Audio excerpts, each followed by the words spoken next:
मी सुरेश जालिंदर मोहिते, राहणार चिंचघर दस्तुरी, तालुका खेड, जिल्हा रत्नागिरी। सदर व्यक्ती फिर्याद केलेली बाबाशेठ चव्हाण यांनी काल माझ्या आईला मारहाण केली, कपडे फाडली, परत हे 20 टाके पडलेत, परत आज आईचा हात फ्रॅक्चर केलेला आहे पूर्ण, कशाने दगडांनी रॉडनी मारलेला आहे, रॉडनी वगैरे सगळं मारलेलं आहे। परत माझ्या पत्नीला पण मारलेला आहे, भावाला मारलेला आहे, पायाला, भावाच्या बायकोला पण मारलेला आहे। आणि जर महिला दगडफेक केली आणि जर महिलांना मारत असतील आणि त्यांची फिर्याद फक्त 324 कलम लावलेला असेल तर मग न्याय हा कधी मिळणार न्याय हा आम्हाला? आणि त्यांना आमचा घेतच नाही, पैशावाल्यांचा न्याय घेताय। कुठल्या पद्धतीची मारहाण आहे? आणि परत न्याय घेताना त्यांना अटक लवकर केलीच नाही। काल आम्ही अटक करणार, आज आणले सकाळी, 24 तास झाले तरी अटक केली नव्हती। यांना पैसे भेटले सगळे। आणि काल फिर्यादी मी सांगायला गेलो होतो, पी आय भोवर यांनी मला डायरेक्ट कानाखाली मारली। काल मला मारल्यानंतर मी फिर्यादीने मलाच मारतायत, मग मी तरी काय करू? मग मला न्याय कसा मिळणार? आणि आईला पूर्ण गाऊन फाडून वगैरे लज्जास्पद वगैरे केलेलं आहे। मग ह्या महाराष्ट्रात राहून जर न्याय मिळत नसेल मग मी उपोषणाला आमरण उपोषण करणारच आणि करणार आता परत पुढं। मला न्याय मिळत नसेल तर आम्हाला न्याय हवा आहे। ते अटक आणि आता पण धमकी देतात इथं की यांना ठार मारू म्हणून धमकी देतात आम्हाला।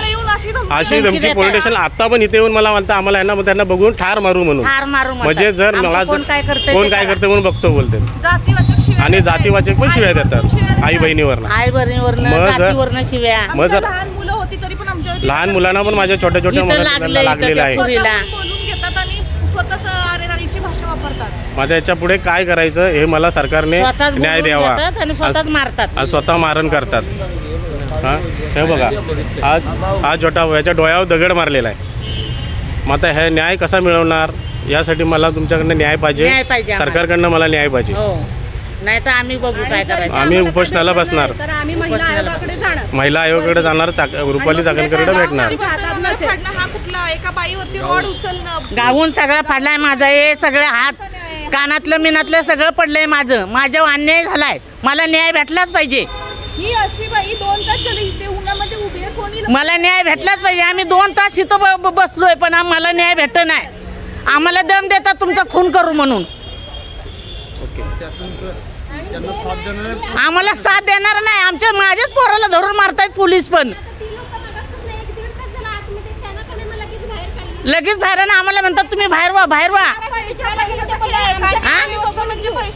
नुसता पैसा भरून त्यांना हे। आणि माझ्या इथं 5 लाखाची पाकडी आली।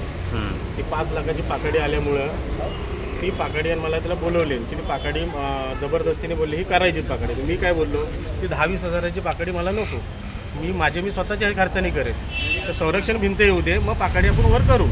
तर त्यांनी काय ते हे केले नाही आणि मला यांनी डायरेक्ट अंगावाले दमदाटी करायला लागली आणि मारहाण केली। त्या बाबाशेठ चव्हाणांनी मला मारहाण केली तर लगेच माझे आई वडील वगैरे माझ्या गावून